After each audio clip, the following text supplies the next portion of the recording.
So mga tol, 9 na araw na nga lang po, laban na ni Marlon Tapales sa bansang Japan, kung saan makakaharap po niya ang nakalaban dati ni Casimero na si Yukinori Uguni. Mabibilis at maraming suntok ang binibitawan niya at kumpiyansa siyang tatalunin niya si Marlon Tapales. Sinabi kasi niya na gusto daw talaga niya manalo sa laban at makapasa sa isang magandang momentum. Alam kasi ni Uguni mga tol na nasa top ranking sa Super Bantamweight Division itong si Marlon Tapales. Kapag tinalo niya ang Pinoy, yan ang maglalagay sa kanya para umakyat sa ranking. Pero tiwala po ang mga boxing fans na tatalunin lang ni Tapales itong si Uguni. Nilampaso na daw kasi ni Pilipos itong si Uguni, kaya tansya ng mga Pinoy fans, saglit lang din daw tatalunin ni Tapales si Uguni. Sa kabilang banda naman mga tol, muli na naman pong nagingay ang nagpakilalang nawawalang kapatid ni Emma Bacosa Pacquiao at Jimwell Pacquiao na si Limuel Di Barbo. Hinamon na naman po kasi nito si Emma Bacosa Pacquiao. Interesado daw siyang labanan si Eman.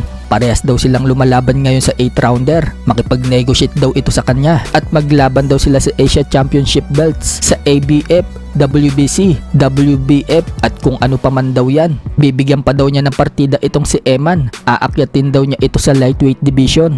Lumabas daw ng Pinas si Eman. Patunayan daw nito yung dugo niya. Hindi lang daw pang nationwide, kundi pang worldwide. Para hindi daw siya kabahan, isama daw nito si Michael Pacquiao at Jimwell Pacquiao sa corner niya. Pag-uuntugin pa daw niya silang tatlo. Dagdag pa ni Limuel, easy job nga lang daw sa kanya itong Pacquiao brothers. Mas mahirap pa nga daw yung trabaho niya kaysa daw sa labanan yung dalawa. Hindi nga din daw namana ni Emma Bacosa ang speed ni Manny Pacquiao. Siya daw yung nakakuha ng skills ni Manny Pacquiao. Sa ibang banda naman mga tol, former 3 Division World Champion General Casimero, manipis na ang katawan. Sa latest live nga po ni Casimero habang kumakain ito ng saging, pinakita niya ang kanyang batak na katawan. Nagpasuntok pa ito sa kasamahan niya.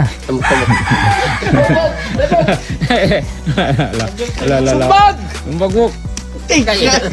Neri-upload nga din po ni Casimero yung huling naging laban ni Luis Nery, kung saan pinanood po ni Casimero sa ringside itong si Nery. So siguradong pinag-aralan na po ni Casimero itong si Nery. Sa mga hindi po kasi nakakaalam, huling naging laban ni Nery, nauwi po sa technical decision. Si Sataporn sa art po ang kalaban niya na isang Thai fighter at malamang nakita na ni Casimero na mahina sa bodega itong si Luis Nery.